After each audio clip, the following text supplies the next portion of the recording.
Time యూపీఎస్సీకి tuitions only in Tirumala IAS institute Chaitanyapuri. Call చేసి ఇప్పుడే జాయిన్ అవ్వండి. అతని ఇద్దరు భార్యల ముద్దులు మొగుడు. 2 మెడల్లో 6 ముళ్ళు వేసిన మగాడు. మొదటి భార్యకు తెలియకుండా రెండో పెళ్లి చేసుకున్నాడు. కొన్నాళ్లకు మొదటి ఆవిడ వద్దు, రెండో భార్య ముద్దు అంటూ కాపురం కానిస్తున్నాడు. కానీ 3 ముళ్ళు వేసి విడాకులు తీసుకోకుండా రెండో పెళ్లి చేసుకున్న భర్త కావాలని పట్టుబడుతుంది మొదటామె.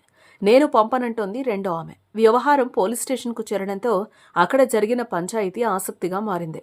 పోలీసుల ముందు ఇద్దరూ తీసుకున్న నిర్ణయం చర్చనీయాంశమైంది. ఇంతకీ ఏం జరిగింది? ఆ భర్త ఎవరి సొంతం?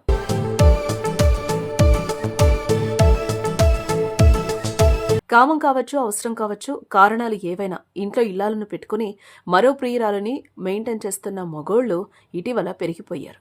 కొంతమంది భార్యలది కూడా అదే పరిస్థితి అనుకోండి. బండారం బయటపడని వరకు పర్వాలేదు, కానీ ఒక్కసారి చీకటి భాగతం వెలుగు చూస్తే ఏంటి, ఈ జీవితం దేవుడా అనిపించేలా పరిస్థితులు మారుతున్నాయి. తాజాగా 2 పెళ్లిలు చేసుకున్న భర్తది ఇలాంటి సిచ్యువేషనే.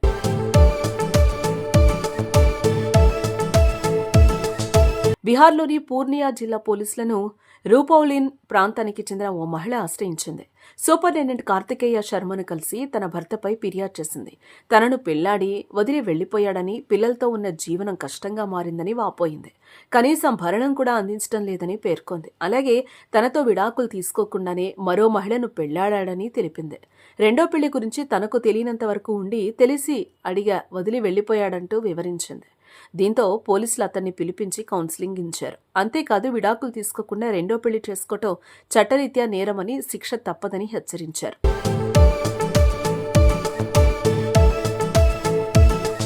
దీంతో భయంతో ఆ భర్త తప్పును అంగీకరించి తన మొదటి భార్య, పిల్లల వద్దకు వెళ్తానని పోలీసుల ఎదుట మాటిచ్చాడు. ఇద్దరిని బాగా చూసుకోవాలనుకున్నా అది సాధ్యం కావడం లేదని పోలీసులకు తెలిపాడు. మొదటి భార్యను కలవడానికి తన ఇంటికి వెళ్లినప్పుడల్లా రెండో భార్య తనను బెదిరిస్తోందని చెప్పి తన పరిస్థితిని వివరించాడు. అయితే పోలీసులు మీలో మీరే నిర్ణయానికి రావాలని, లేకపోతే తమకొచ్చిన ఫిర్యాదు మేరకు శిక్ష తప్పదని తెలిపారు.